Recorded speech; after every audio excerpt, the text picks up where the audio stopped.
Hola, hoy les compartiré la manera como yo agrando la cintura de un pantalón.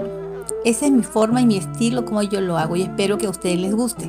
Para poder agrandar la cintura se utilizan generalmente tipos de telas diferentes porque no se consigue la misma. Sin embargo, mis clientes no querían eso, quieren la misma tela, así que eso me hizo pensar en la manera como podría lograrlo. En este caso, la diferencia de la cintura es de 4 centímetros que debo aumentar para que le pueda quedar al cliente. Para ello, en la parte de adelante dejo 10 centímetros sin descoser en la parte del centro de cada lado y el resto, toda la parte de atrás, la desprendo completamente del pantalón. Una vez que he descosido la pretina, la parte señalada, la abro. Le quito tanto la costura de la parte de arriba como la de abajo y quito completamente todos los excedentes de pelucita, hilitos que pueda quedar y que quede limpia la tela. Luego, en la parte de atrás de la pretina descosida, busco la parte del centro y la corto por mitad, solamente la parte exterior de la pretina. Y en la parte interior la corto en otro lugar que no sea el centro. En el mismo lugar no se corta para que a la hora de volver a empalmar con la otra tela no se haga un grumo tan fuerte que la máquina tenga mucha resistencia de pasar la aguja. Al aumentar los 4 centímetros en la parte de atrás, la pretina tiene que quedarme en 43 centímetros doblados.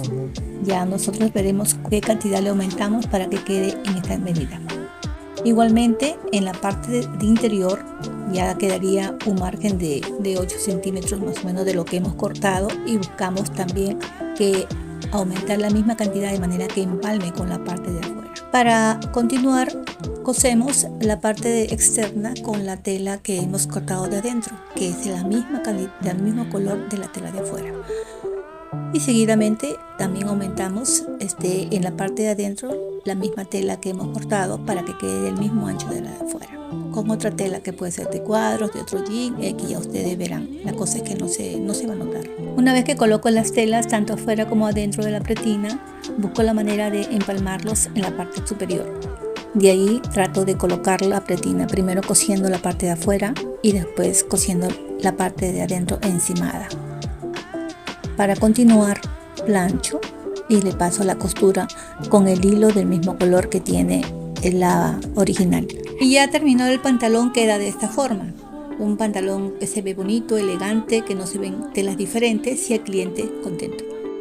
No olvides suscribirte a mi canal y darme un like si te ha gustado mi video. Y también tienes la caja de comentarios para que dejes cualquier pregunta o idea que quieras que desarrolle en el siguiente video. Nos vemos.